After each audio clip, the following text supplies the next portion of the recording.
ಅಯ್ಯೋ ಖುಷಿ. ಇದಕ್ಕೆ ನಮಸ್ಕಾರ ಮಾಡಿ. ಅದು ಮುಗೀತದ, ಒಂದು ರೌಂಡ್ ಕೊಟ್ಟ ಮುಗಿಸ್ದವಳು. ಅದು ಸುರ್ಕಡ್ಡಿ ಎಲ್ಲ ಮಾಡಿ, ಸುರ್ಕಡ್ಡಿ ತರ್ತೇನೆ.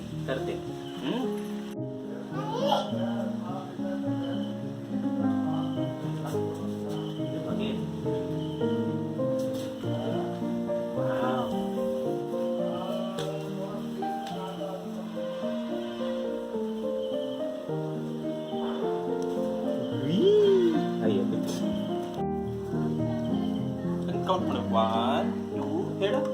ಬಿಚ್ಚಿದ್ರಿ ನೋಡ್ದೆ ನಾನು ಬಿಚ್ಚಿದ್ರು. 100 ಎಷ್ಟು? ಹೌದು, ನನಗೆ 50 ತನಕ ಬರ್ತಿತ್ತು, ಸಕ್ಕರೆ ಚೀಲ ಬರ್ತಿತ್ತಲ್ಲ.